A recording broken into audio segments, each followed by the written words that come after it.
La posture du président Talon, c'est de mettre systématiquement en prison tous ceux qui ne disent pas la même chose que lui. Ou tous ceux qui commettent des infractions, parce que vous écoutez également les autres de la mouvance. Pas tous ceux qui commettent des infractions. Les autres de la mouvance que vous voyez, vous allez faire très attention et constater avec moi que c'est seulement ceux qui sont en disgrâce avec lui qui sont vraiment punis. Ah bon? J'ai lu dans les réseaux sociaux l'autre jour, après l'affaire Abouna. J'ai lu une plainte d'Adambi et le tribunal lui a demandé une caution de 300 000 avant de connaître du dossier. Bon, ce n'est pas nouveau. Pour que votre dossier votre plainte soit recevable, il faut pouvoir remplir les formalités. Et donc, c'est l'une des formalités. Ça a toujours été le cas. Vous me faites rire. C'est tout comme si vous ne suivez pas ces choses-là. Et donc, avant, on payait pas. Je m'abstiens de ne pas commenter davantage. Très bien. Puisque ce qui se passe dans notre pays n'est pas bien. D'accord. J'ai l'habitude de dire, quand une affaire est en justice, je n'aime pas m'intéresser à ça. Tout à fait. Très bien. Maintenant, qu'est-ce que vous attendez du président Patrice Talon après cette sortie? Ce que nous attendons, c'est qu'il libère les prisonniers. C'est qu'il laisse les exilés politiques rentrer avec des conditions qui leur garantissent la sécurité pour qu'on ne les reprenne pas le lendemain. Pour que la fête soit véritablement nationale. Ah, vous le voulez avant même la fête nationale? Bien sûr. Bien sûr. S'il ne le fait pas avant, en quoi moi je serai concerné par ça? Non. Je ne suis pas contre le président Talon. Mais je suis contre une façon de travailler et n'importe qui viendrait demain s'il fait la même chose, je recommencerai. Ça ne me gêne pas de rester dans l'opposition toute ma vie. Je ne suis pas venu en politique pour m'enrichir. Je suis venu en politique pour défendre mon idéal, pour défendre le peuple, pour défendre les règles préétablies. Vous comprenez ce que je dis? Voilà. Est-ce qu'il ne fallait pas aussi, peut-être, que vous demandiez aussi à rencontrer peut-être le président Patrice Talon pour en discuter énormément? Vous savez, dans la mouvance du code électoral, le cadre lui a envoyé une lettre d'audience. Demandez s'il nous a reçus jusque-là. Les grands cadres de la nation ne peuvent pas être nargués comme ça, juste pour des raisons politiques. Peut-être que, comme vous connaissez déjà sa position par rapport à cette question-là, il trouvait que c'est inutile peut-être. Vous savez, en matière administrative, on dit souvent tout courrier mérite une réponse. Et chez moi, enfant, on dit on ne refuse pas l'appel. Voilà. Se comporter comme ça, excusez-moi, je vais peut-être exagérer si je dis ce que je dis. C'est pas bien. Est-ce que vous avez fait le suivi peut-être pour voir si le courrier atterrit peut-être sur sa table ou par la suite s'il y avait une réponse? Bien sûr, bien sûr. Et ce n'est pas la première fois. Ce n'est pas la première fois. Lorsqu'en 2021, il disait, on refusait d'aller aux élections. Et il disait publiquement qu'il va s'investir pour trouver du parrainage aux candidats sérieux. Et que nous avons fait. Le courrier que moi j'ai adressé, que les démocrates aussi ont adressé, pour réclamer les parrainages de nos candidats, ce n'est pas Espoir du ciel. Vous voulez me dire que ça ne va pas atterrir sur sa table? Ce n'est pas Espoir du ciel, il en a reçu copie. On l'a envoyé au président de l'UP, on l'a envoyé au président du BR, ils ne nous ont pas répondu jusqu'à ce que les élections aient lieu, mais ce n'est pas grave. Nous l'aurions fait, nous avons la conscience dégagée.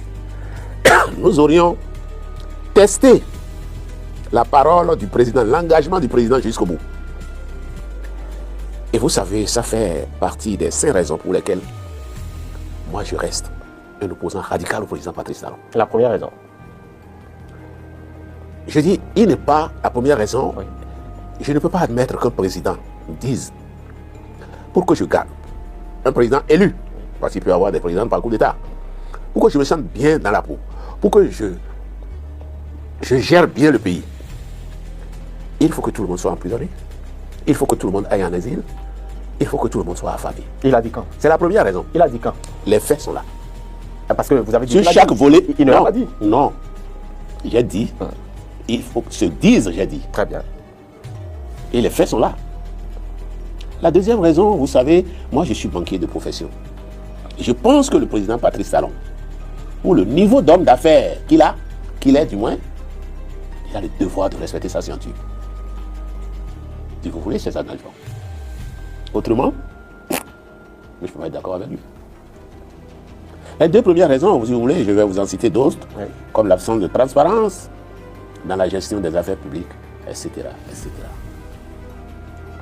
Et quand c'est comme ça, moi je ne peux pas être d'accord. En fait, quand vous parlez d'absence de transparence, pourtant, quand des infrastructures sont érigées, il y a les coûts qui sont connus. Le ministre conseiller aux infrastructures expose toujours les coûts des infrastructures. Il a exposé. Vous parlez de quoi? Je crois que sur les télé, je lui ai suffisamment répondu. Hein? Les coûts, d'accord. Les coûts sont encadrés. Je vous en prie.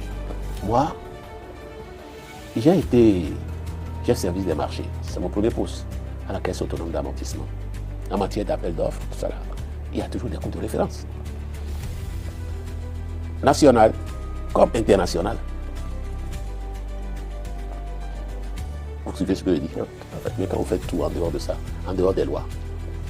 La loi dit, le Code des marchés publics dit que si vous signez un marché, vous n'avez pas le droit d'accorder plus de 30% du coût en termes d'avenant. Mais quand vous allez à 150 et quelques pourcents, et qu'on en parle, vous devez vous taire.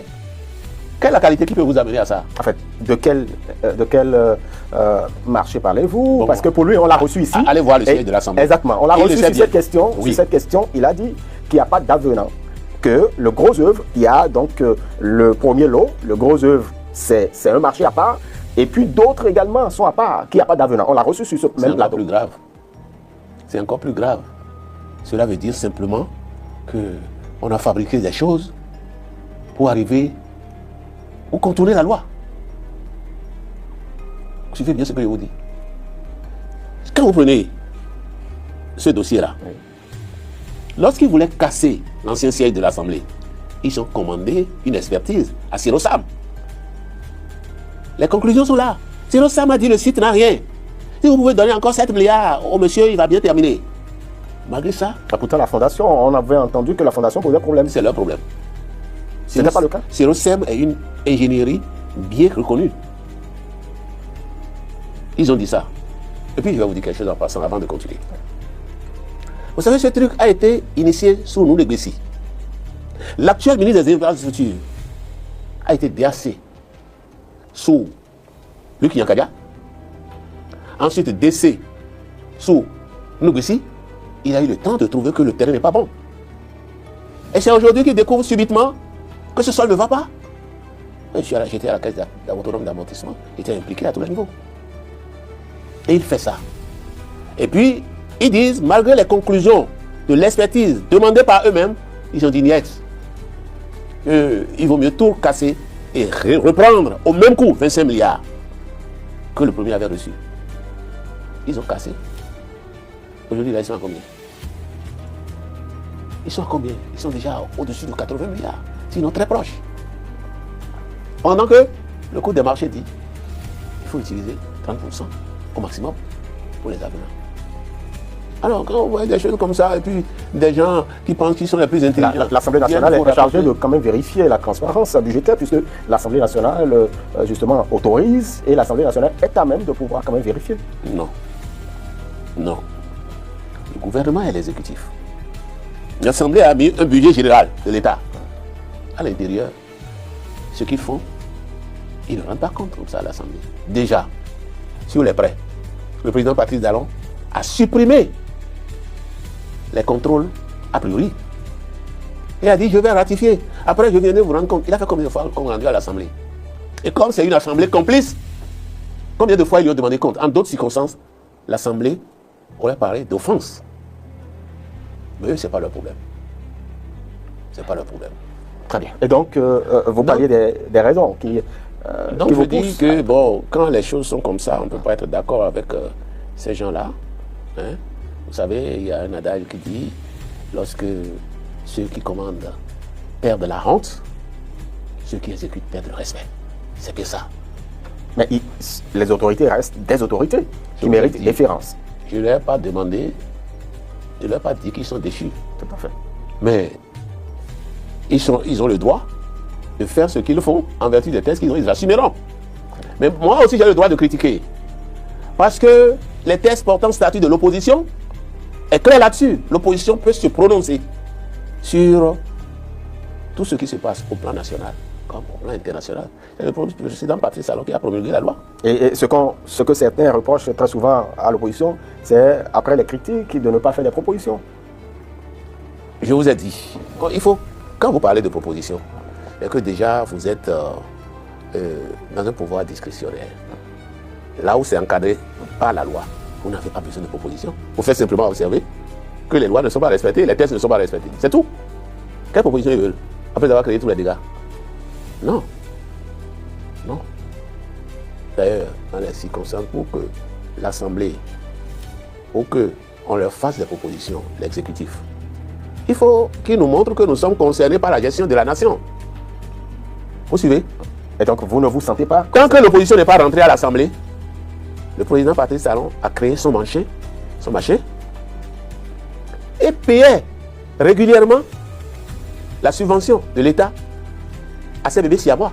Il y a tout de même maintenant les démocrates qui... Depuis que les démocrates sont allés à l'Assemblée, il a payé une fois parce qu'il est surpris, mais depuis longtemps il ne fait plus ça. Vous parlez de quoi concrètement? Le financement public. Le ministre des Finances est là, il ne le paie plus.